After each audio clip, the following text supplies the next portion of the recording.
यार अनु, मुझे तुम्हें एक बात बतानी है। सुबह से मैं तुम्हें बताने के बारे में सोच रही हूँ, मगर तुम कभी प्रशांत भाई तो कभी संजना आंटी के साथ किसी न किसी काम में बिजी थी और इसीलिए बताने का मौका ही नहीं मिल सका। रात डिनर के बाद अनु और आराधना छत पर ठंडी हवा एंजॉय करने आई तो आराधना ने उससे कहा था। अच्छा, कौन सी बात? अनु ने एकदम चौंक कर पूछा, क्योंकि आराधना का जब भी ऐसा अंदाज होता तो वो कोई ना कोई ब्रेकिंग न्यूज ही सुनाती थी। अब ये बात अलग थी कि अक्सर वो ब्रेकिंग न्यूज़ गलत ही निकलती थी। सुबह मुझे संजना आंटी ने प्रशांत भाई की शर्ट लेकर उनके कमरे में भेजा था। मैं गई तो वो वॉशरूम में नहा रहे थे, जबकि उनकी अलमारी का डोर आधा खुला था। सामने उनकी एक डायरी नजर आ रही थी। बस फिर क्या था, मेरी उत्सुकता जाग उठी। मैंने फौरन डायरी उठाई। उसमें से कोई तस्वीर निकलकर नीचे गिर गई। मैं झुककर उस तस्वीर को उठाने लगी और इससे पहले कि उसे सीधा करके देख पाती, उसी वक्त वो खड़ूस प्रशांत भाई वॉशरूम से बाहर आ गए। उनको देखकर मेरा सांस रुक गया और मेरे हाथ में तस्वीर देखकर उनके चेहरे का रंग भी उड़ गया, जैसे उनकी चोरी पकड़ी गई हो। और उन्होंने अगले ही पल झपट कर मेरे हाथ से तस्वीर छीन ली थी। अफसोस कि मैं तस्वीर को देख नहीं सकी, मगर मुझे पूरा यकीन है कि वो किसी लड़की की तस्वीर थी। सारी बातें डिटेल्स से बताने के बाद वो आखिरी बात पर जोर देकर बोली, तुम्हें कैसे यकीन है कि वो तस्वीर किसी लड़की की ही होगी? अनु ने उसकी पूरी बात सुनकर सवाल किया। यार, उनके चेहरे के हाव भाव से और कैसे। अगर लड़की न होती तो वो मेरे हाथ से छीनकर मुझे डांटते नहीं। तुम मानो या न मानो, मुझे पक्का यकीन है वो किसी को पसंद करते हैं और वो तस्वीर वाली लड़की उनकी प्रेमिका है। वो पूरे भरोसे के साथ अपनी बात पर जोर देने लगी, जबकि जवाब में अनु ने हंसी दबाकर कहा, तुम्हें हर शरीफ और सीरियस बंदे पर अफेयर का शक क्यों होता है? उस दिन तुम कॉलेज में सर सुनील के बारे में भी कह रही थी कि सर सुनील का मैम प्रिया के साथ कोई ना कोई चक्कर चल रहा है, जबकि सर सुनील के बारे में पूरे कॉलेज में मशहूर है कि वो कितने शरीफ और सीधे साधे इंसान हैं। किसी औरत की तरफ नज़र उठाकर भी नहीं देखते।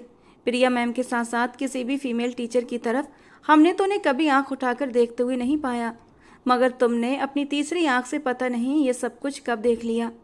और फिर क्या हुआ था? प्रिया मैम की तो कुछ महीनों के बाद शादी भी हो गई थी और वो ट्रांसफ़र करवाकर कॉलेज से चली भी गई थी। सर सुनील के चेहरे पर तो कोई भी फर्क नज़र नहीं आया था। बात ख़त्म करने के साथ साथ अनु एकदम से हंस पड़ी थी तो आराधना ने उसे घूर कर देखा। ओ हेलो, तुम्हें क्या लगता है हर बार मेरा दावा गलत निकलेगा? इस बार मेरा यकीन कर लो। उसकी बात पर अनु ने अपना माथा पीट लिया। आराधना, प्रशांत भाई इन चक्करों में पड़ने वाले नहीं हैं, न उनका मिजाज ऐसा है। तुम अच्छी तरह जानती भी हो, वो बाहर की लड़कियों से तो क्या, जान पहचान वाली लड़कियों से भी बात नहीं करते। अनु ने आराधना को बहुत ही प्यार से समझाते हुए कहा था। ओहो, रहने दो। हाँ हाँ ठीक है, हमने उन्हें कभी किसी लड़की से बात करते हुए नहीं देखा, लेकिन बाहर वो लड़कियों से बात करते हों हमें क्या मालूम। और वैसे भी वो मर्द हैं, कोई मशीन तो नहीं, जैसा उन्हें चलाया जाए वो वैसा चलेंगे। उनके भी भाई जज्बात हैं, तो लड़की से बात कर लेते होंगे, दोस्तियां भी होती होंगी, किसी के प्यार के चक्कर में भी पड़े होंगे। ये कोई अनोखी बात तो नहीं है। मैं गारंटी से कहती हूँ उनकी अलमारी में एक लड़की की तस्वीर मौजूद है। बस आराधना अपनी बात पर बुरी तरीके से अड़ी हुई थी। ये जासूसी वाली आदत छोड़कर कभी अपनी पढ़ाई पर भी ध्यान दे लिया करो। अगर भाई को पता चल गया ना तो तुम्हारी तो बिल्कुल भी खैर नहीं होगी। अनु कंधे उचकाकर नसीहत करने के साथ साथ उसे खबरदार भी करने लगी। छोड़ो यार, पढ़ाई तो इंसान को बोर करती है, जासूसी करने में तो अलग ही मज़ा आता है। मैं तो बहुत टाइम से इस मिशन पर लगी हुई थी, क्योंकि प्रशांत भाई इतने हैंडसम हैं, उनका शरीफ होना और लड़कियों से दूर रहना, शो करना मुझे बिल्कुल भी हजम नहीं होता। और फिर मेरा शक देखा ना, सही निकला। उनकी अलमारी में जिस लड़की की भी तस्वीर है ना, वही उनकी महबूबा है। वो तो यूं चहक उठी थी जैसे कोई बहुत बड़ा कारनामा अंजाम दे दिया हो। इससे पहले अनु उसे कोई जवाब देती, अचानक उसकी नज़र आराधना से कुछ फासले पर उसके पीछे खड़े अपने भाई प्रशांत पर पड़ी। अनु के चेहरे का रंग एकदम से उड़ गया। इससे पहले कि वो आराधना को खबरदार करती कि भाई पीछे खड़े हैं, प्रशांत ने उसे इशारे से खामोश रहने को कहा और वहाँ से जाने के लिए कहा। तुम यहीं रुको, मैं पानी पीकर आती हूँ। अनु ने थूक निगल कर एक नज़र प्रशांत भाई के तने हुए चेहरे पर डालकर आराधना से कहा। जो अब अपने मोबाइल का लॉक खोलकर उसमें स्क्रॉल कर रही थी। उसकी इजाज़त मांगने पर आराधना ने सर हाँ में हिला दिया। अनु के जाने के बाद प्रशांत धीरे से आगे बढ़ा। अच्छा, तो मेरा किसी लड़की के साथ अफेयर चल रहा है, और वो तस्वीर उसी की थी जो सुबह तुमने मेरी अलमारी में देखी थी। वो एकदम उसके सामने आकर खड़ा हुआ और सीने पर हाथ बांधते हुए तंजिया अंदाज में बोला, नहीं तो मैं तो बस ऐसे ही मजाक कर रही थी अनु से। आराधना, जो अपने सामने उसे देखकर पहले तो बुरी तरह घबरा गई थी, एकदम संभल कर बात बनाते हुए बोली, ये तुम हर वक्त मेरी जासूसी क्यों करती रहती हो? तुम्हें क्यों इतनी उत्सुकता है मेरे बारे में जानने की? प्रशांत खुराना ने अजीब सी नज़रों से उसे देखते हुए कहा था। नहीं तो। आराधना के चेहरे का रंग एकदम से उड़ गया था। कभी तुम मेरी माँ से कहती हो कि मैं सिगरेट पीता हूँ, कभी मेरे पापा को बताती हो कि मैं देर से घर आया, कभी आधी रात को किसी काम से जाना पड़े और अगर तुम मुझे घर आते हुए देख लो तो ये खबर भी पूरे घर में फैला देती हो, कभी रात को छुपकर मुझे फ़ोन पर बातें करते देख लो तो मेरी माँ को जाकर उकसाती हो कि मुझसे पूछें मैं इतनी रात में किससे बातें कर रहा था, और अब मेरी बहन के सामने मेरे अफेयर को लेकर कहानी पर कहानी बनाकर सुनाए जा रही हो। अगर मुझ में इतनी ही दिलचस्पी है, मुझ पर नज़र रखने का इतना ही शौक़ है, तो चलो तुम्हारा ये शौक़ भी पूरा कर देता हूँ। उस लड़की की जगह तुम्हें दे देता हूँ जिसकी तस्वीर मेरी अलमारी में है। प्रशांत खुराना के शब्द थे या बम का धमाका। आराधना फटी फटी निगाहों से उसे देखने लगी, जिसकी आंखों में अजीब से भाव चमक रहे थे कि क्या मतलब है तुम्हारा? वो एकदम से घबरा कर बोली, मतलब ये है कि तुम जो मुझ में इतनी दिलचस्पी रखती हो ना, और मेरी जासूसी पर परेशान होती हो, तो तुम्हें ही मैसेज प्रशांत खुराना बना देता हूँ ताकि जासूसी करने की ज़रूरत ही ना पड़े, खुलकर मुझ पर नज़र रख सको। न जाने वो सीरियस था या फिर मजाक कर रहा था, मगर आराधना तो सदमे के मारे उसे बड़ी बड़ी आंखें करके देखने लगी थी। ये आप कैसी बातें कर रहे हैं प्रशांत भाई? मैं आपको भाई कहती हूँ, अनु की तरह मैं आपकी बहन हूँ। सदमे की हालत में उसके मुंह से निकला था। ओह कम ऑन, मेरी सिर्फ एक ही बहन है अनु, और तुम तो अनु की दोस्त हो। अगर मुझे भाई समझती हो तो इस तरह मेरी जासूसी न करती फिरती। प्रशांत खुराना का अंदाज जताने वाला था, जबकि आराधना के चेहरे पर एकदम से नाराजगी आ गई। वाकई ये बात तो सही थी, वो प्रशांत खुराना की अक्सर जासूसी करती रहती थी। ये सोचकर उसे गिल्ट महसूस हुआ। आप गलत समझ रहे हैं, मैं तो बस यूं ही। वो अपनी शर्मिंदगी छुपाने के लिए प्रशांत की बात को झुटलाना चाहती थी, मगर वो उसकी बात को तुरंत काट गया। यूं ही कोई किसी की जासूसी नहीं करता फिरता। तुम मानो या न मानो आराधना, तुम मुझ में दिलचस्पी रखती हो, और अब तुम झूठ बोलकर पीछे नहीं हट सकती और ना मुझसे जान छुड़ा सकती हो। खुद अपनी तरफ मुझे अट्रैक्ट किया है तुमने। प्रशांत खुराना कहते हुए उसके बेहद करीब आ गया, यहाँ तक कि दोनों के बीच 1 इंच का फासला रह गया था। क्या मतलब है तुम्हारा? आराधना ने एकदम हड़बड़ाकर पीछे होना चाहा, मगर पीछे तो छत की दीवार थी। प्रशांत ने दोनों हाथ उसके दाएं बाएं रखते उसे अपने बाहों के घेरे में कैद कर लिया। आराधना का दिल उछलकर गले में आ गया। वो बुरी तरह झटपटाने लगी। जिस लड़की की तस्वीर मेरी अलमारी में है, अब समझ लो कि वो तस्वीर तुम्हारी ही है, वो सीरियस अंदाज में कहकर उसकी आंखों में देखने लगा। प्रशांत भाई प्लीज, उसके शब्द और उसकी इस कदर नज़दीकी पर आराधना के कांपते होठों से निकला था। भाई मत कहो, भाई नहीं हूँ मैं तुम्हारा, प्रशांत खुराना ने उसकी तरफ झुकते हुए सरगोशी के अंदाज में कहा था, जबकि आराधना बुरी तरह से कांप उठी थी। पलकें लरचने लगीं।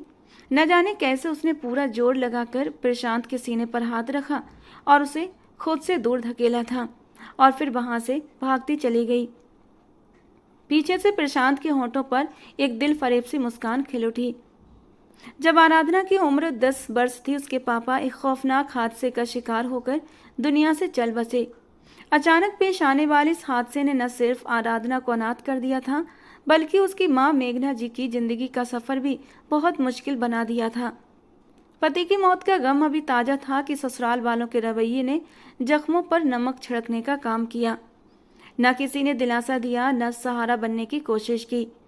मेघना जी ने जब ये सब देखा कि अब वहाँ रहना खुदारी के खिलाफ है, तो बेटी का हाथ थामे एक किराए के मकान में रहने के लिए चली आई।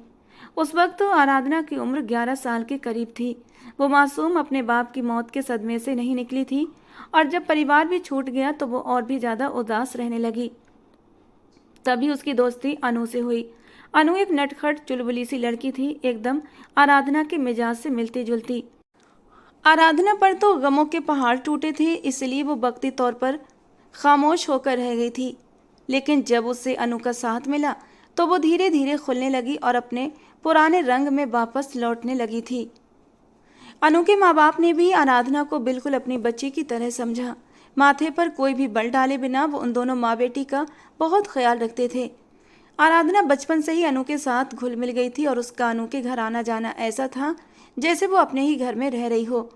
ना तो कभी मेघना जी ने रोका और ना ही कभी अनु के माँ बाप ने ऐतराज जताया था इस बात पर।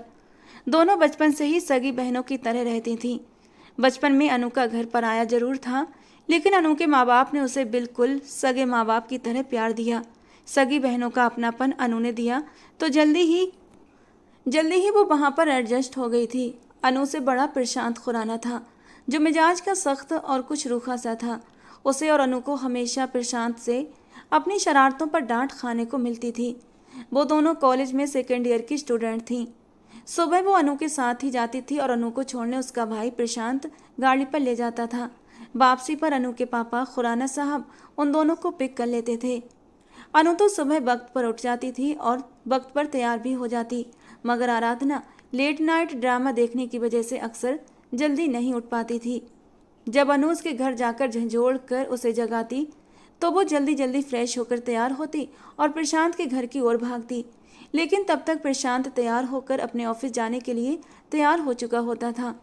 उसके एक हाथ में सैंडविच, दूसरे हाथ में पानी की बोतल और कंधे पर टंगा बैग देखकर वो बुरा सा मुंह बनाता था और अपनी गाड़ी की तरफ बढ़ जाता। कभी कभी ठंडे अंदाज में कहता, गाड़ी निकालने जा रहा हूँ, अगर 5 मिनट से ऊपर एक भी सेकंड हुआ तो छोड़कर चला जाऊंगा। अनु कहती, जी भाई, हम बस अभी आ रहे हैं। फिर उसके बाहर जाते ही वो घूरती हुई निगाहों से आराधना को देखती, जो जल्दी जल्दी ठूंसने के अंदाज में ब्रेड अपने मुंह में डालती, कभी पानी तो कभी जूस से उस सैंडविच को गले से नीचे उतारती, क्योंकि प्रशांत ने साफ शब्दों में कह रखा था, मेरी गाड़ी में बैठकर कुछ भी खाने पीने की इजाज़त नहीं है। ये सब करते करते वो 2-3 मिनट तो लेट गाड़ी में ही पहुंचती थी और तब तक प्रशांत का गुस्सा 7वें आसमान पर पहुंच चुका होता था। रोज कहता हूँ तुम दोनों को जल्दी उठा करो, फिर क्या प्रॉब्लम है? क्यों तुम दोनों पर असर नहीं होता? तुम लोगों की वजह से मैं अपने ऑफिस से लेट हो जाता हूँ। लास्ट बार कह रहा हूँ तुम दोनों से, टाइम पर उठा करो, वरना आगे से ये ड्रॉप करने की जो जिम्मेदारी है ना, मैं इससे इस्तीफ़ा दे दूंगा। वो गुस्से से उन पर भड़कता गाड़ी स्टार्ट करता और जो धमकी वो रोज़ देता वो आगे कभी सच नहीं होती थी। वो दोनों पिछली सीटों पर दुबकी बैठी उसकी फटकार सुनती रहती, जबकि अनु तो आराधना की चुटकी काटते हुए उसे गुस्से से घूरती रहती, जो न सिर्फ लेट करवाने पर प्रशांत भाई की बेइज्जती सहने का मौका देती थी, बल्कि बेइज्जती पर शर्मिंदा होने की बजाय दबी दबी आवाज़ में हंसती रहती। सारे रास्ते जबान कंट्रोल रखने के बाद वो जैसे ही गाड़ी से उतरती, आराधना की जबान फिर से कैंची की तरह चलने लगती। कसम से यार, तुम्हारा भाई तो पूरा हिटलर है, जरा सा लेट किया हुआ सारे रास्ते खून सुखाता आया है हमारा। अनु की आंखें हैरानी से फैल जाती। ओह हेलो मैडम, तुम्हारा कौन सा खून सूखा है? तुम तो सारे रास्ते दांत निकालती आई हो, खून तो मेरा सूखता है। ये सोच कर कि अगर भगवान न करे प्रशांत भाई ने तुम्हारे निकले हुए दांत देख लिए तो न जाने और कितनी डांट पड़ेगी, मगर तुम्हें तो कोई परवाह ही नहीं है। आखिर में अनु के शब्दों में गुस्सा आ जाता, लेकिन सामने वाले को परवाह कब थी। हाँ तो देख लें, मैं डरती वरती नहीं हूँ तुम्हारे उस जल्लाद भाई से, वो लापरवाही से कहती हुई कॉलेज के गेट के अंदर दाखिल हो जाती और अनु भी अफसोस भरी नज़र उस पर डालकर उसके पीछे पीछे चल पड़ती। प्रशांत खुराना से इनडायरेक्ट उस रोज की बेइज्जती का बदला लेने के लिए वो उसकी एक्टिविटीज़ पर नज़र रखती और जहाँ कहीं हल्की सी भी गड़बड़ दिखाई देती वो फ़ौरन अंकल आंटी के पास पहुँच जाती। प्रशांत खुराना रोज रात को चाय पीता था और चाय बनाकर देने की ड्यूटी अनु की जिम्मेदारी थी, मगर एक दिन उसके सर में दर्द था, मन भी बुरी तरह बेचैन था, तो उसने आराधना को अपने घर पर बुला लिया। यार घर पर आ जाओ, बहुत ज़्यादा बोर हो रही हूँ, मिलकर बैठेंगे, कुछ बातें शातें करेंगे तो टाइम भी अच्छे से पास हो जाएगा। काफ़ी देर तक अनु और आराधना आपस में बैठी बातें करती रही थीं। काफ़ी टाइम हो गया था और प्रशांत की चाय का भी टाइम हो रहा था। अनु की तबीयत थोड़ी भारी थी, इसीलिए उसने आराधना से कह दिया, यार एक कप चाय बनाकर भाई के कमरे में दे आओ, इतनी तो हेल्प कर ही सकती हो ना। और आराधना भी बिना सोचे समझे चाय बनाने किचन में चली गई, क्योंकि उसे खुद भी चाय की तलब महसूस हो रही थी। अब उसे अच्छा थोड़ी लगता कि एक तो वो यहाँ अनु का दिल बहलाने के लिए आई थी, ऊपर से उससे चाय बनवा कर पीती। इसीलिए अपनी चाय की तलब मिटाने के साथ साथ अगर वो एक कप उस खड़ूस को भी दे देती तो वो थक नहीं जाती। यही सोचकर वो किचन में चाय बनाने चली आई थी। चाय बनाकर वो प्रशांत के कमरे में आई। दरवाजे पर हल्की सी दस्तक देने के बाद उसके जवाब का इंतजार किए बिना एकदम अंदर चली गई। प्रशांत कमरे में नहीं था।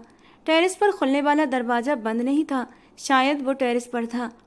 वो जैसे ही दरवाज़ा खोलकर टेरेस पर आई, वहाँ स्मोकिंग करते प्रशांत को देखकर उसकी आंखें सदमे से फैल गई थीं। प्रशांत भाई, आप स्मोकिंग करते हैं? उसकी आवाज़ में हैरत के साथ साथ सदमा भी घुला हुआ था।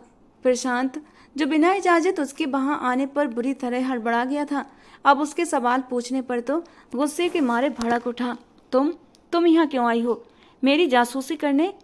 प्रशांत ने सिगरेट नीचे फेंकते हुए जूते से मसलकर उसे गुस्से वाली निगाहों से घूरा। मैं तो चाय देने आई थी, आपके कमरे में रखी है। वो जल्दी से थूक निगलते हुए बोली, रख दी है कमरे में तो अब भागो यहाँ से। प्रशांत का अंदाज बहुत पथरीला था। आराधना, जो एकदम डरती हुई वापसी के लिए मुड़ने लगी थी, प्रशांत खुराना ने अचानक उसके बाजू से पकड़कर उसे रोक लिया।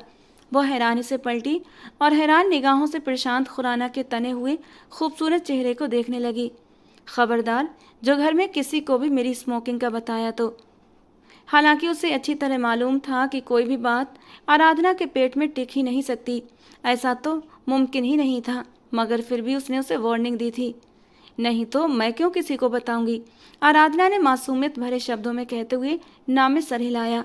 तो वो गहरी सांस भरकर उसका बाजू छोड़ गया और आराधना जल्दी से वहां से निकली थी। अच्छा, तो सिगरेट पीते हैं जल्लाद खड़ूस कहीं के। क्या पता सिगरेट में चरस अफीम वाला नशा भी हो। मुझे ये बात अंकल आंटी को जरूर बतानी चाहिए। मैं इनकी धमकियों से डरकर मुंह बंद रखूं और ऐसा हो कि कहीं पानी सर से गुजर जाए और बाद में अंकल आंटी को रोना पड़े। उनका तो पूरा घर ही बर्बाद हो जाएगा। कितने सपने सजाए होंगे बेचारों ने इस खड़ूस को लेकर, और ये है कि उनके सपनों पर पानी फेरने में लगे हुए हैं। नहीं, मैं अपने प्यारे अंकल आंटी को रोते पछताते नहीं देख सकती। प्रशांत खुराना के कमरे से निकलकर अपने घर की तरफ आते हुए वो ये सारी बातें मन ही मन में सोच चुकी थी कि उसे आखिर क्या करना है। इस वक्त तो काफ़ी देर हो गई थी। सब लोग अपने अपने कमरों में सोने चले गए थे। दूसरे दिन सुबह भी चाहकर वो अंकल आंटी को ये बात बता नहीं पाई, क्योंकि जब वो बताने के इरादे से अंकल आंटी के पास आई तो वो घर पर ही मौजूद था और उसे उसी के साथ कॉलेज जाना था। तो बड़ी मुश्किल से खुद पर काबू रख रही थी, मगर जैसे ही कॉलेज से वापस आई, बैग घर पर रखा और जल्दी से बाहर की ओर भागी थी। पीछे से मेघना जी आवाज़ें लगाने लगी, अरे आराधना, अभी अभी तो आई है, मुंह हाथ धोकर फ्रेश हो जा, कुछ खा पी ले। हर वक्त तेज ट्रेन पर सवार रहती है। अब कहाँ जा रही हो? मम्मी, मैं बस 2 मिनट में आती हूँ, एक बहुत ही ज़रूरी काम करना है, नहीं तो बहुत बड़ी गड़बड़ हो सकती है। वो फ़ौरन संजना आंटी के पास खबर पहुँचाने आई थी और फिर A to Z उन्हें सारी बात बता दी। कुछ बातें अपनी तरफ से भी जोड़ दी थी कि जब मैंने देखा तो बहुत सारी सिगरेट नीचे पड़ी हुई थी, यानी वो एक बार में पूरी डिब्बी ख़त्म कर जाते हैं। ये खबर सुनकर संजना जी का तो सदमे के मारे बुरा हाल हो गया था। आने दो प्रशांत को ऑफिस से, मैं उसकी अच्छे से खबर लेती हूँ। खुद को इतना आज़ाद समझ लिया कि अब ऐसी हरकतें करता फिरेगा और कोई उसे पूछने वाला भी नहीं होगा, संजना आंटी ने बेहद गुस्से में कहा था। बिल्कुल आंटी, आप जरूर प्रशांत भाई से बात कीजिएगा, कहीं सिगरेट में चरस बरस मिलाकर न पी रहे हों। भगवान न करे ऐसा हुआ तो बहुत बड़ा इश्यू बन जाएगा, क्योंकि नशे की लत से जान छुड़ाना फिर नामुमकिन हो जाता है। खबर देने के बाद वो संजना आंटी को और भी उकसा रही थी कि प्रशांत भाई को कड़ी से कड़ी क्लास लगवानी चाहिए। चेहरे पर ऐसे हाव भाव थे जैसे उससे ज़्यादा प्रशांत की फिक्र किसी और को ना हो। ठीक है, हम देख लेंगे, और चलो घर, कॉलेज से आते ही सीधी इधर आ गई हो। और हाँ, खबरदार, जो ये बात तुमने अपने अंकल जी को बताई तो। मेघना जी भी उसके पीछे पीछे ही संजना जी के घर चली आई थी और अब उसकी सारी बातें भी सुन चुकी थी। अपनी बेटी की ये चुगलखोरी देखकर अंदर ही अंदर गुस्से से दांत पीस रही थी। वो चुप न रह सकी और उसे झिड़क कर वहां से भगाना चाहा तो संजना आंटी फौरन उसकी हिमायत में आ गई। अरे मेघना, क्यों डांट रही हो बच्ची को? इसने तो बहुत अच्छा काम किया है कि मुझे बता दिया। अगर ये न बताती तो हम तो इस बात से अनजान ही बने रहते। फिर रात को जब प्रशांत खुराना घर आया तो उसकी माँ फौरन क्लास लेने उसके कमरे में पहुंच गई थी, जिन्हें बड़ी मुश्किल से उसने यकीन दिलाया कि वो सिगरेट आम सिगरेट थी, कोई नशे वशे वाली नहीं थी और वो इतनी ज़्यादा भी सिगरेट नहीं पीता, बस कभी कभार ही लेता है और वो आइंदा स्मोकिंग न करने का वादा भी कर चुका था। तब कहीं जाकर संजना जी को सुकून हुआ था। फिर माँ के कमरे से जाने के बाद उसने आराधना को याद करते हुए गुस्से से दांत किटकिटाए थे। घर में तो वो उसे कुछ नहीं कह सकता था, मगर दूसरे दिन सुबह गाड़ी में उसे जरूर डांटा था। जबकि आराधना ऐसे मुंह बनाकर बैठी चिंगम चबाती रही जैसे वो उससे नहीं किसी और से बात कर रहा हो। प्रशांत ने मिरर में खूंखार निगाह उसके मासूम से चेहरे पर डाली और होंठ भींच लिए, जबकि अनु तो उसकी बेपरवाही पर हैरान थी। भाई गाड़ी में शायद तुम्हारी इंसल्ट कर रहे थे, अनु ने कॉलेज के गेट की तरफ बढ़ते हुए उसे जताया। So what, I don't care. वो कंधे उचकाती आगे की ओर बढ़ गई। इस लड़की को शायद बेइज्जती करवाने और डांट खाने की आदत पड़ चुकी है, तभी तो इसे कुछ फर्क नहीं पड़ता। अनु से परवाह न करते देखकर यही सोच कर रह गई। आराधना बाज आने वालों में से नहीं थी। एक दिन रात के खाने के बाद वो यूं ही टहलने के इरादे से छत पर आ गई थी। छत पर पहुंची ही थी कि उसने बराबर वाले घर में प्रशांत को छत पर खड़े पाया। वो फोन पर किसी से बात कर रहा था। हो न हो ये कोई लड़की ही होगी, तभी प्राइवेसी का ख्याल रखकर ये मिस्टर छत पर बात कर रहे हैं। आराधना के दिमाग में फौरन यही ख्याल आया, लेकिन आखिर क्या बात कर रहे हैं, मुझे सुनना चाहिए।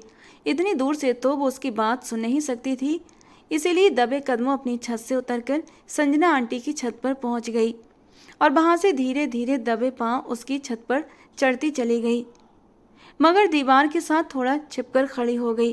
प्रशांत के कान बहुत तेज थे, उसे फौरन ही अंदाजा हो गया था कि इस वक्त वो छत पर अकेला नहीं है। वो चौकन्ने अंदाज में बात करने के दौरान इधर उधर देखने लगा। फिर जल्दी ही दीवार से जरा सा झांकता गुलाबी आंचल उसकी नज़रों में आ गया। वो फौरन समझ गया था कि ये कौन हो सकता है। फ़ोन बंद करके बिना आवाज़ किए वो उसकी तरफ आया। आराधना, जो खामोशी छा जाने पर वहाँ से रफू चक्कर होने की जुगाड़ में थी, अचानक कलाई को झटका लगने पर उसके मुंह से हल्की सी चीख निकली।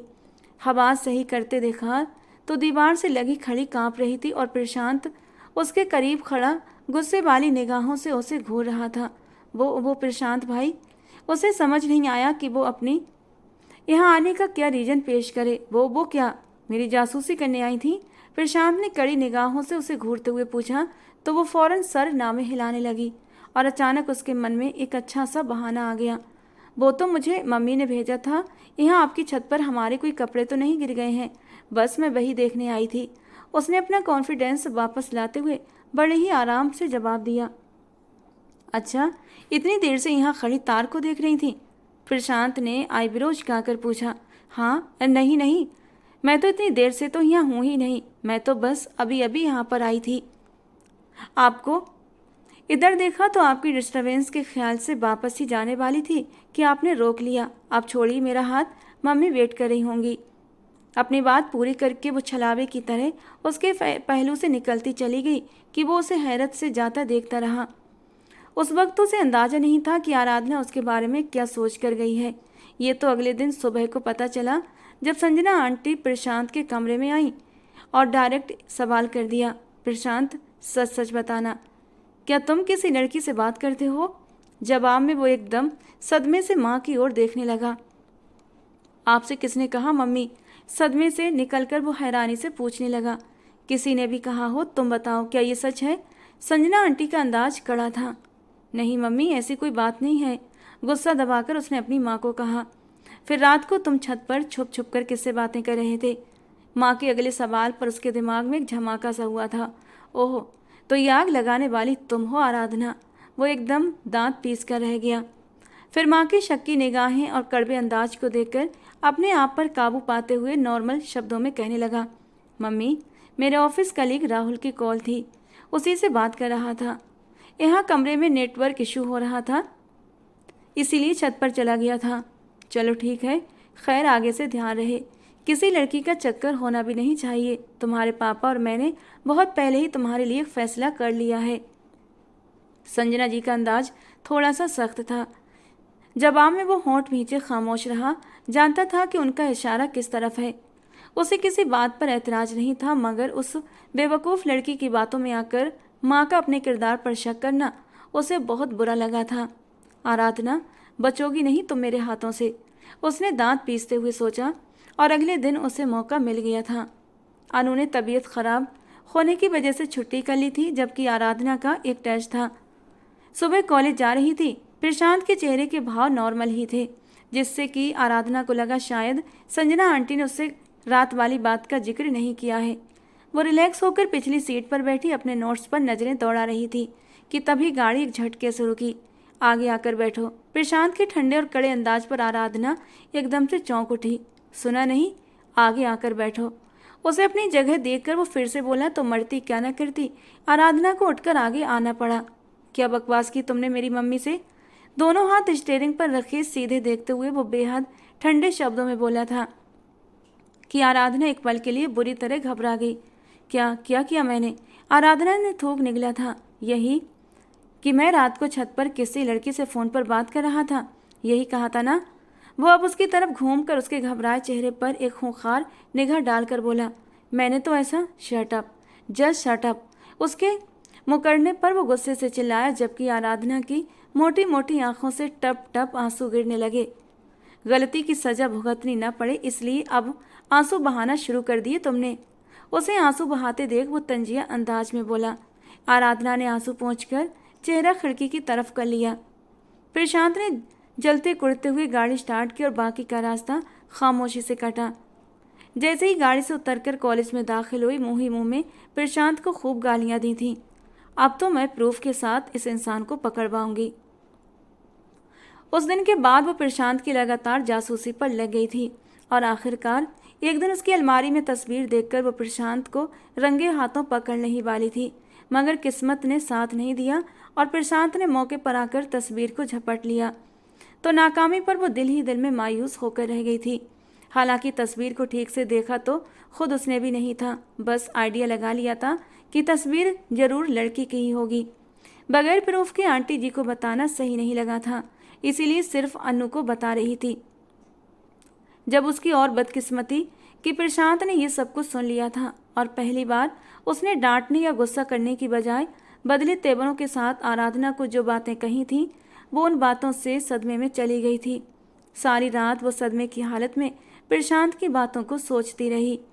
सुबह के करीब जाकर उसकी आंख लगी थी, जब 2 घंटे बाद ही अनु ने झंझोड़कर उसे उठा दिया। जल्दी उठकर कॉलेज के लिए तैयार हो जाओ, लेट हो गए तो फिर प्रशांत भाई से डांट पड़ेगी। अनु के कहने पर वो जल्दी से उठने लगी थी, लेकिन अचानक ही प्रशांत की रात वाली बातें दिमाग में गूंजने लगीं तो वो दोबारा लेट गई। क्या हुआ, दोबारा क्यों सोने की तैयारी कर रही हो? बाहर की तरफ बढ़ती अनु ने हैरत से पूछा। मुझे आज नहीं जाना कॉलेज, वो साफ शब्दों में कहती कंबल में मुंह छुपा गई। अब ये तो नहीं कह सकती थी कि तुम्हारे भाई के साथ नहीं जाना। क्या? लेकिन क्यों नहीं जाना? आज तो टेस्ट है सुप्रिया मैम का, अनु ने डराने वाले अंदाज में कहते उसके मुंह से कंबल खींचा। क्या मुसीबत है यार, जब कह दिया कि नहीं जाना तो नहीं जाना। सर में दर्द है मेरे, भाड़ में जाए मिस सुप्रिया और उनका टेस्ट। वो एक झटके से उठकर बैठी और तेज शब्दों में बोली, जबकि अनु तो उसके अंदाज पर हक्का बक्का रह गई। अपनी बात पूरी करते ही वो वापस उसी तेजी से कंबल में घुसकर लेट गई।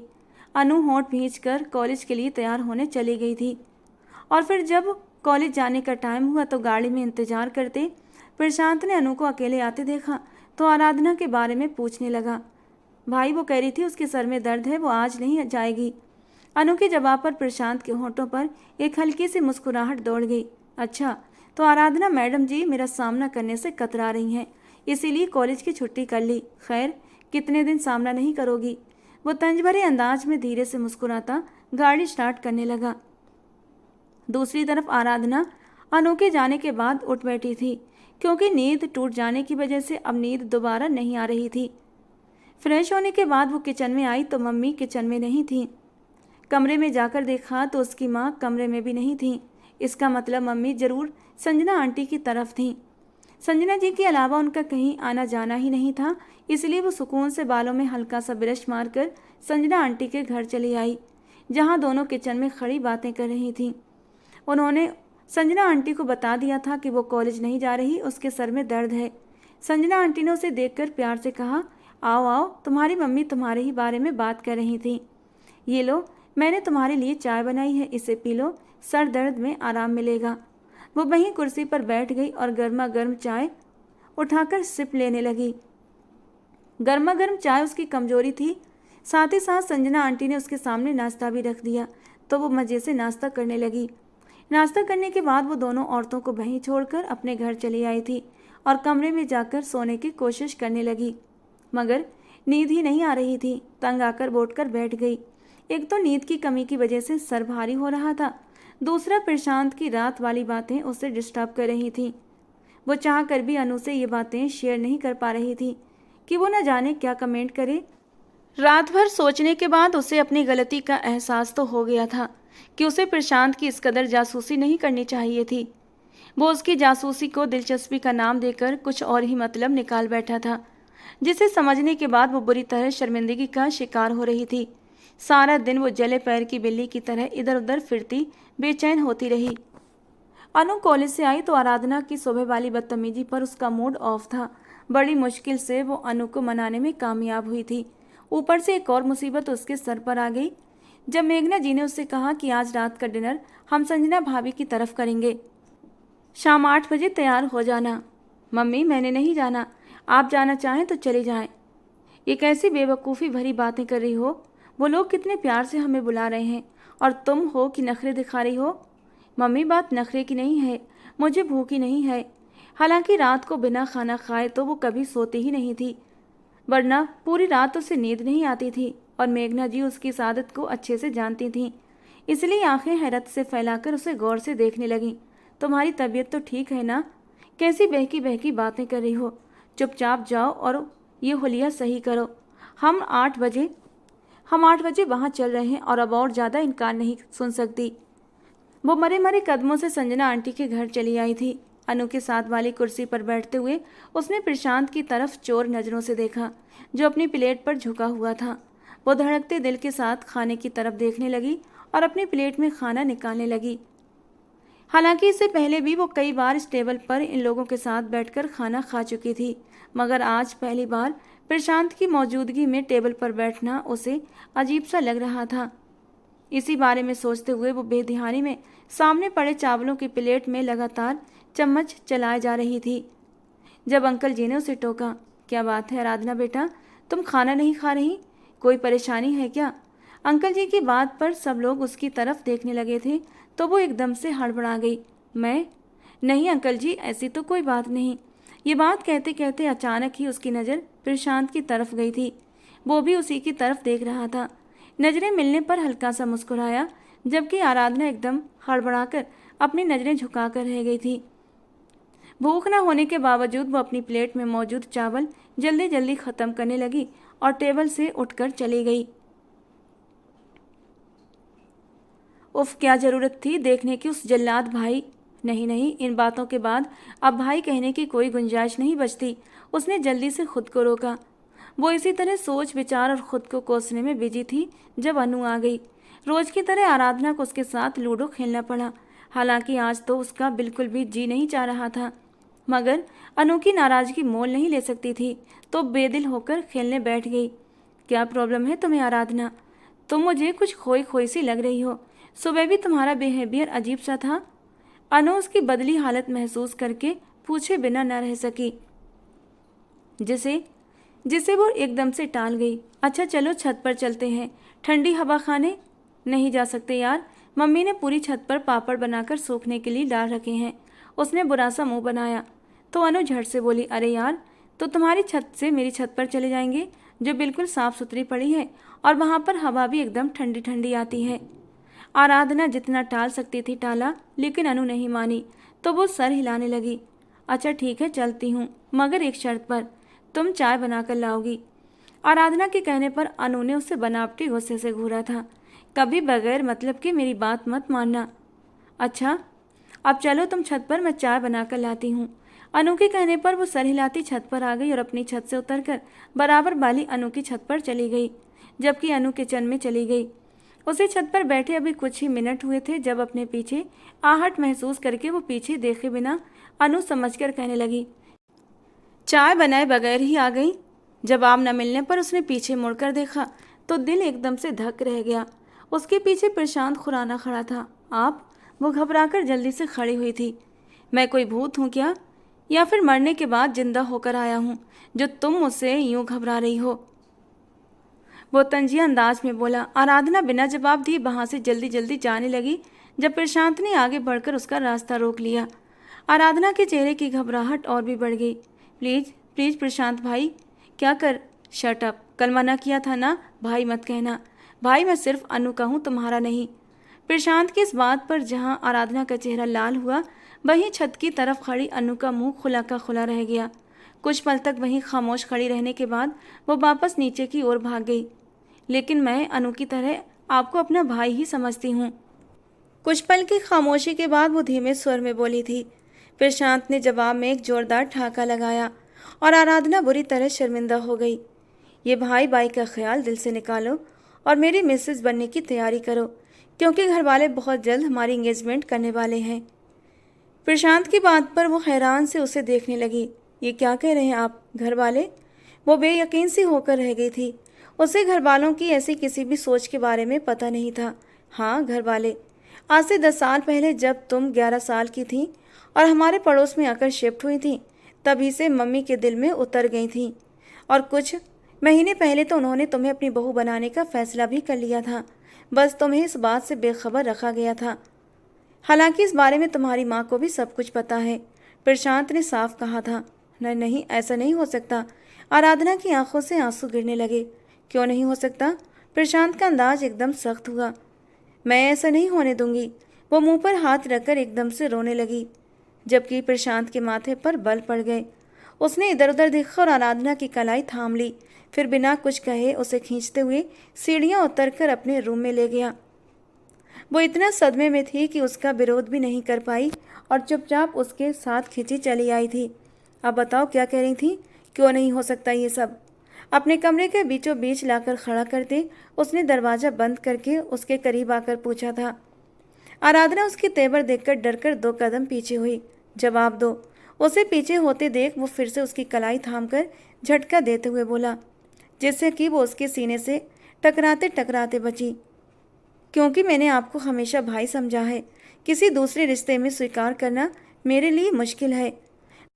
वो अपनी कलाई छुड़वाने की कोशिश करती हुई गुस्से से बोली तो प्रशांत ने गहरी सांस लेकर उसकी कलाई छोड़ दी।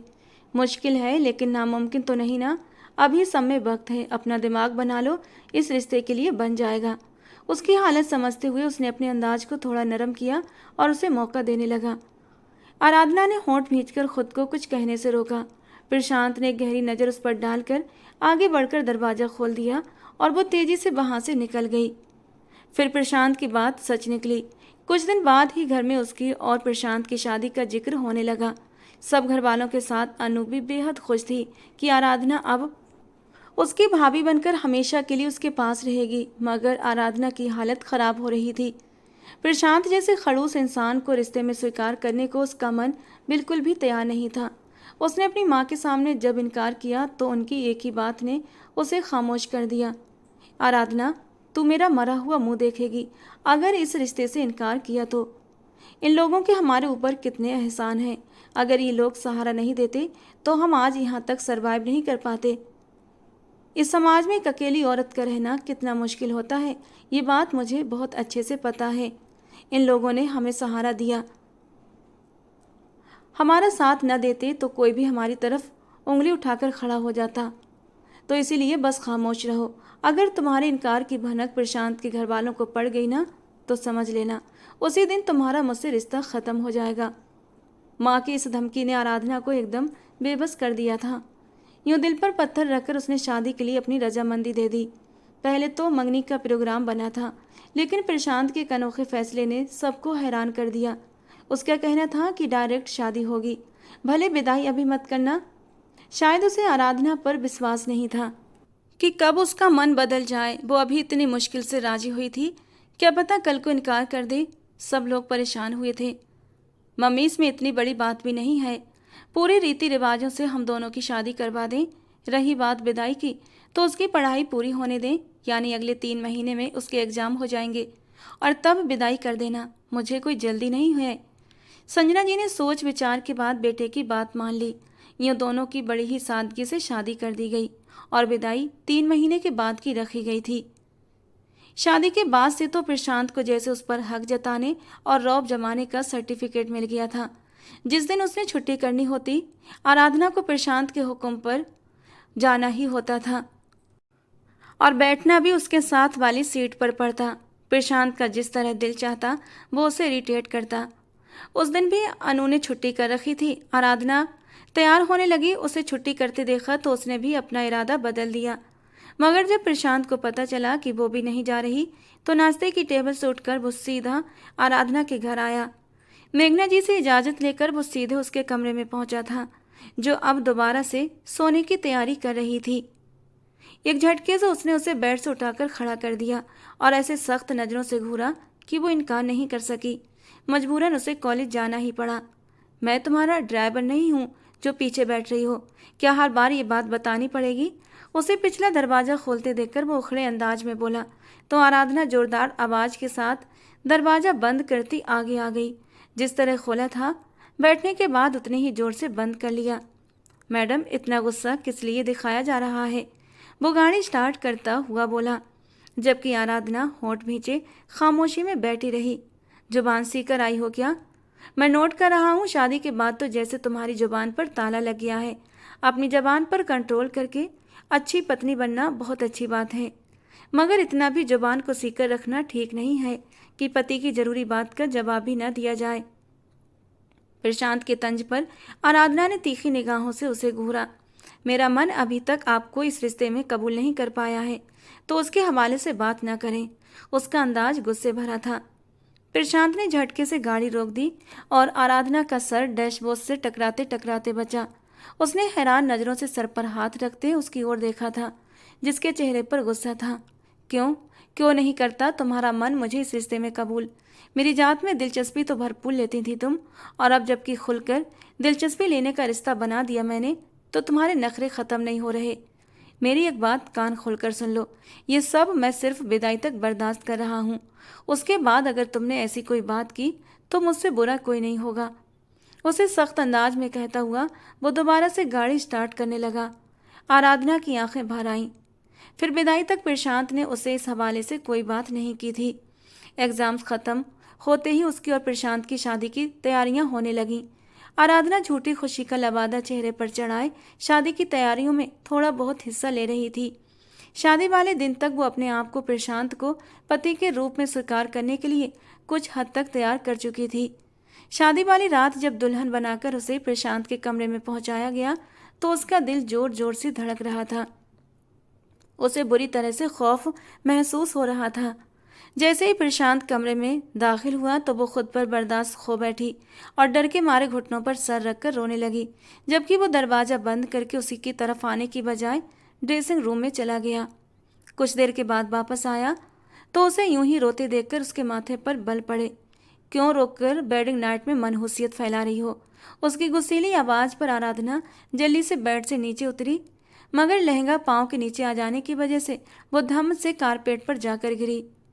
उसके गिरने पर प्रशांत ने बड़ी मुश्किल से अपनी हंसी कंट्रोल की थी और आगे बढ़कर उसे उठाने में मदद करने लगा, जो लहंगे से उलझने में बुरी तरह परेशान हो रही थी। इतनी जल्दबाजी करने की क्या ज़रूरत थी, जब तुम्हें पता है कि इतना भारी भरकम ड्रेस पहना हुआ है? वो उसे कमर से थाम कर बेड पर बिठाते हुए बोला। लग गई क्या? आराधना के चेहरे पर तकलीफ के भाव और उसे अपनी कलाई को सहलाते देखकर वो फिक्रमंदी से पूछने लगा और हाथ बढ़ाकर उसकी कलाई थामी। आराधना ने झटके से अपनी कलाई पीछे की और उसके इतना नज़दीक बैठने पर करंट खाकर उठने लगी। जब वो उसे कमर में हाथ डालकर रोक गया, वो सीधा उसकी गोद में जाकर गिरी। खा थोड़ी ना जाऊंगा जो भाग रही हो। उसे अपनी बाहों के घेरे में लेते हुए वो डांटने वाले अंदाज में बोला। आराधना की सांस तो जैसे सीने में अटकने लगी। प्रशांत की सांसों की तपिश उसे अपने गालों पर महसूस हो रही थी। प्लीज छोड़ें। वो पूरी तरह शर्म से लाल हुई थी। आज छोड़ने की रात नहीं है जान, प्रशांत ने खुमार भरे अंदाज में कहते हुए उसके गर्दन पर होंठ रख दिए, जबकि आराधना तो पत्थर बन गई। कुछ देर बेहरकत रहने के बाद अपनी गर्दन पर उसके शेब की चुभन से वो होश में आते ही विरोध करने लगी। प्रशांत उसके विरोध पर बदमजा हुआ था। क्या प्रॉब्लम है यार तुम्हारे साथ? वो उसे घूरते हुए नाराज अंदाज में बोला। आप मेरी मर्जी के खिलाफ मेरे साथ ऐसा नहीं कर सकते। आराधना उसे खुद से दूर करते हुए बोली। क्यों क्यों नहीं कर सकता? और तुम्हारी मर्जी क्यों नहीं होगी? शादी के बाद 3 महीने की मोहलत दी थी ना तुम्हें? कहा था ना मैंने कि अपना दिमाग बनाकर आना। फिर ये सब कुछ करने का आखिर क्या मकसद है तुम्हारा? वो कड़वे अंदाज में बोला। आराधना बेबसी के मारे रोने लगी। वो कुछ देर तक उसे घूरता रहा, फिर उसे अपनी बाहों से आज़ाद करता कमरे से निकल गया। आराधना जल्दी से उठकर ड्रेसिंग रूम की ओर बढ़ गई और अंदर दाखिल होने के बाद दरवाज़ा अंदर से बंद कर लिया। सारी रात उसने ड्रेसिंग रूम के सोफे पर गुजारी। ये नहीं था कि उसका दिमाग प्रशांत को रिश्ते में स्वीकार नहीं कर पाया था। वो अपना मन बना चुकी थी इस रिश्ते के लिए, मगर अभी अपने वजूद को इतनी जल्दी उसके सामने सौंपना नहीं चाहती थी। उसकी ख्वाहिश थी कि पहले वो उसका दोस्त बनकर उसकी फीलिंग्स को समझे, उसका दिल जीते, उसके लिए खुद को बदले। जब उसे रिश्ते में कंफर्टेबल फील हो तभी वो आगे बढ़े। उसे प्रशांत का रौब और धौंस जमाने वाला अंदाज बिल्कुल भी पसंद नहीं था। उसे हस्बैंड के रूप में एक नरम मिजाज दोस्त चाहिए था, और अगर प्रशांत को उसकी संगत चाहिए तो फिर उसे आराधना के लिए खुद को बदलना होगा, उसने अपने आप से कहा था। सुबह जब वो चेंज करके ड्रेसिंग रूम से बाहर आई तो वो बेड पर सो रहा था। आराधना बिना आवाज़ किए दरवाज़ा खोलकर बाहर आ गई, जहाँ नाश्ते की तैयारियां चल रही थीं। संजना आंटी ने उसे देखा तो खुद से लगाकर खूब सारा प्यार किया था और ढेर सारा आशीर्वाद दिया। कुछ ही देर में टेबल सज गई थी और अनु जाकर प्रशांत को भी बुला लाई। वो हमेशा की तरह अपने पापा के साथ वाली कुर्सी पर बैठने लगा, लेकिन संजना आंटी ने टोक कर आराधना के साथ बैठने को कहा। आराधना का दिल कांपने लगा, फिर भी वो खामोशी से उसके साथ आकर बैठ गया था। नाश्ते के दौरान सब लोग बोलते रहे, बातें करते रहे, सिर्फ वो और प्रशांत खामोश रहे। आज उनका रिसेप्शन भी था, सो नाश्ते के बाद अनु से पार्लर ले गई। स्किन कलर की फ्रॉक में मैचिंग ज्वेलरी और मेकअप के साथ वो बहुत ज़्यादा प्यारी लग रही थी, जबकि प्रशांत कोट पैंट पहने हुए था। स्टेज पर वो सिर्फ फ़ोटो खिंचवाने तक बैठा रहा। रात को कमरे में आकर जैसे ही वो ड्रेसिंग टेबल के सामने बैठकर ज्वेलरी उतारने लगी, उसी वक्त वो भी कमरे में दाखिल हुआ तो आराधना का दिल जोर से धड़कने लगा, मगर उसने कुछ नहीं कहा। चेंज करने के बाद वो उसे इग्नोर करता हुआ बेड की तरफ बढ़ गया। वो भी चेंज करके अपना तकिया उठाए सोफे की तरफ जाने लगी कि जब उसके हाथ से पकड़ते हुए उसने उसे रोक लिया। मुझे ये ड्रामा पसंद नहीं है, आराम से यहाँ बेड पर आकर लेटो, खा नहीं जाऊँगा तुम्हें। उसके अंदाज में गुस्सा नहीं बल्कि नाराज़गी थी। आराधना बिना किसी विरोध के नज़र चुराते हुए बेड की दूसरी तरफ आकर लेट गई। रात में अगर नीचे गिर गई और कमर की हड्डी टूट गई या अपनी जगह से हिल गई तो घर वालों ने मुझे ही इल्ज़ाम देना है। उसे बेड के बिल्कुल आखिरी सिरे पर लेटा देखकर वो धीरे से नाराज़गी भरे अंदाज में बोला।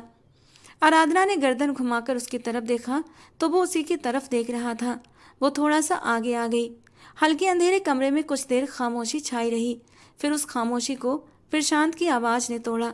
एक बात बताओ, तुम जिस तरह मेरी जासूसी करती थी उससे तो लगता था तुम मुझ में इंटरेस्टेड हो, मगर अब तुम्हारा रवैया मेरी समझ में नहीं आ रहा।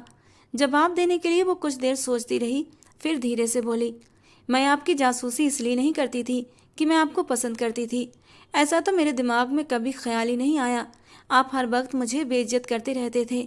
आपकी जासूसी तो मैं आपकी कमजोरी तलाशने के लिए करती थी, ताकि अंकल आंटी से आपको डांट पड़वा कर आपसे बदला ले सकूं। मगर मुझे नहीं मालूम था कि मेरी ये जासूसी उल्टा मेरे ही गले पड़ जाएगी। वो बहुत ही अफसोस के साथ बोली थी। प्रशांत हैरान सा उठकर बैठ गया। तो क्या तुम मुझ पर नज़र रखना, मुझे घर वालों से मेरी शिकायतें लगाना, ये सब अपनी डांट का बदला लेने के लिए करती थी? जबकि आराधना ने जल्दी से सिर हाँ में हिला दिया। ओह गॉड, मुझे समझने में कितनी बड़ी गलती हो गई। मैंने ज़बरदस्ती खुद को तुम्हारे ऊपर थोप दिया। मेरा तो ख्याल था तुम मुझे पसंद करती हो, मगर और तुम अपना भरम रखने के लिए नाटक कर रही हो। प्रशांत ने दोनों हाथों में अपना सर पकड़ लिया। आप इतना आप इतना परेशान क्यों हो रहे हैं? अब तो शादी हो चुकी है और मैं इस रिश्ते में आपको स्वीकार भी कर चुकी हूँ। आराधना भी उठकर बैठ चुकी थी।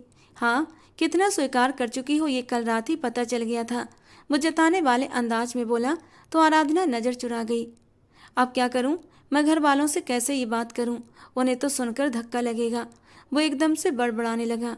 देखिए, परेशान मत हो, अब मुझे कोई प्रॉब्लम नहीं है, उसने उसे तसल्लियां देते हुए कहा, क्योंकि वो ये हरगिज नहीं चाहती थी कि अंकल आंटी को कुछ पता चले।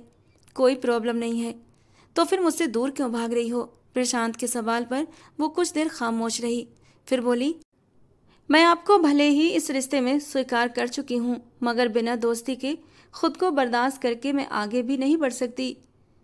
मैं चाहती हूँ आप पहले मेरे अच्छे दोस्त बने, मेरी झिझक को ख़त्म करें, मैं आप पर ट्रस्ट करने लग जाऊँ, आपसे हर बात बिना झिझक के शेयर कर सकूँ, और तभी हमारा रिश्ता आगे बढ़ेगा। प्रशांत कुछ पल उसे देखता रहा। तो तुम चाहती हो पहले मैं तुम्हारा दोस्त बनूँ? ठीक है, मैं प्रॉमिस करता हूँ तुम्हारा बहुत अच्छा दोस्त बनकर दिखाऊंगा।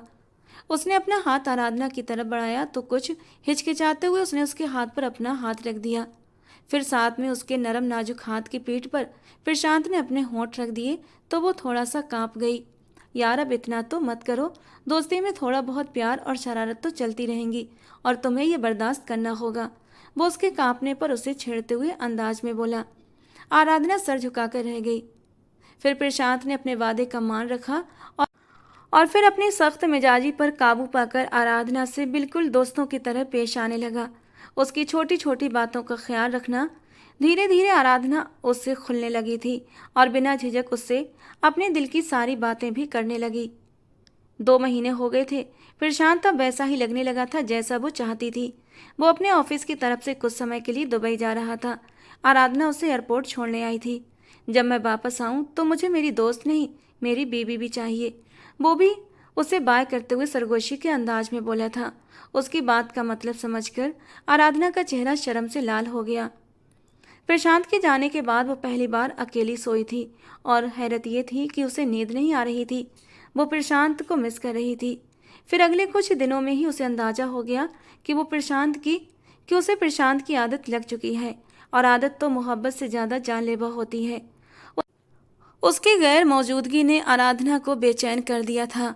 अब ना तो उसका मन अनु के साथ मौज मस्ती करने को चाहता था, न बाकी घर वालों के साथ बातें करने को।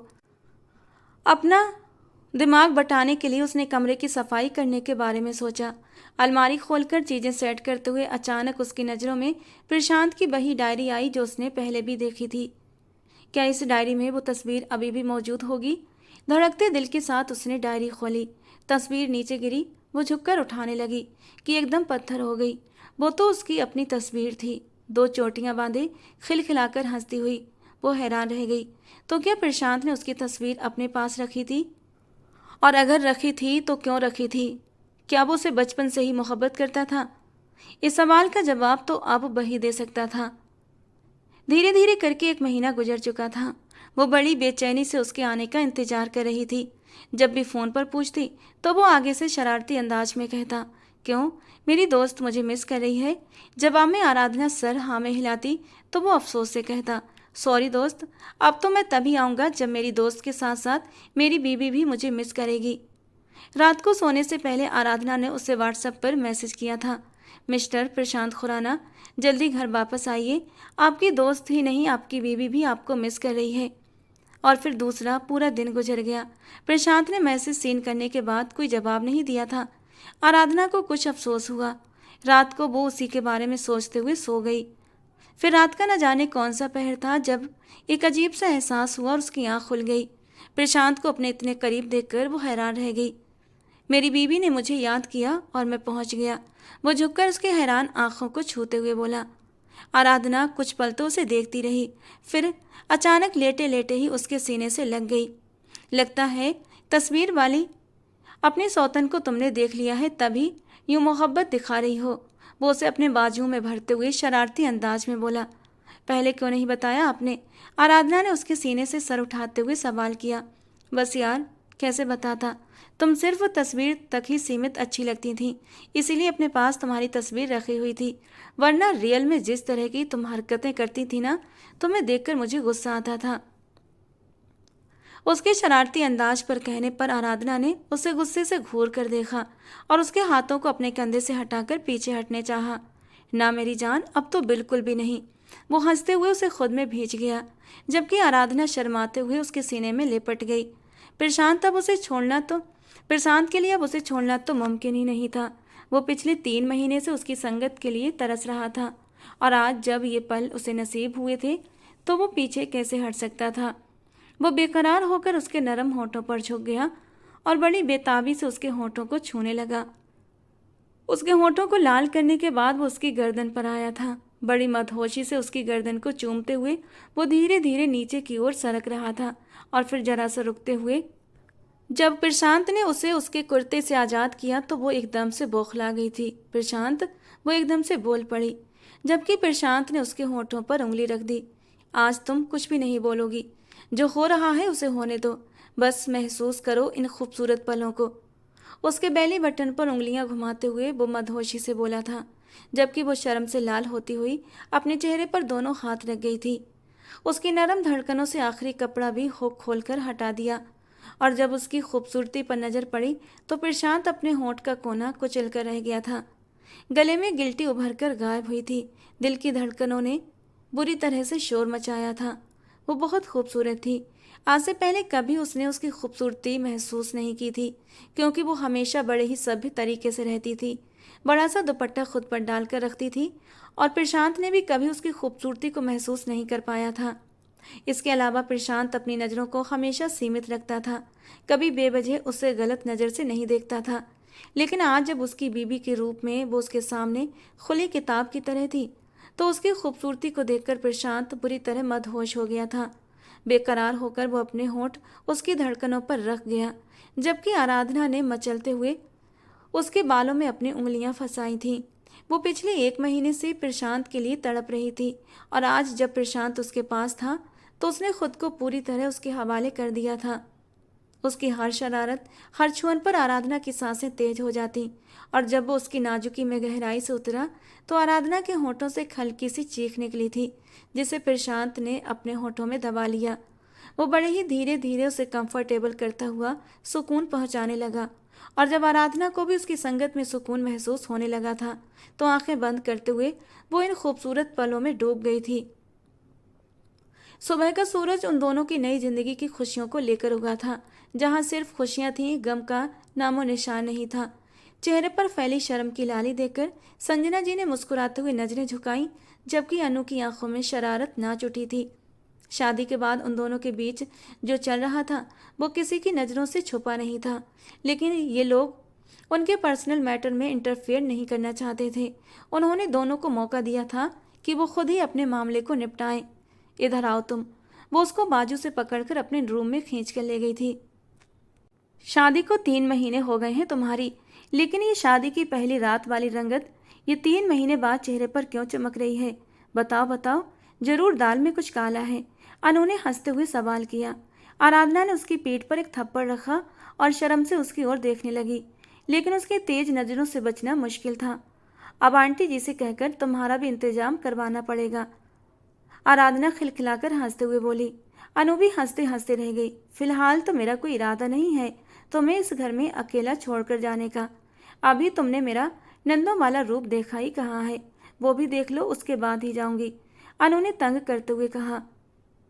अच्छी तरह से तुम्हें तंग करने के बाद ही इस घर से जाऊंगी। अनु ने उसके गले में प्यार से बाहें डालते हुए बोला।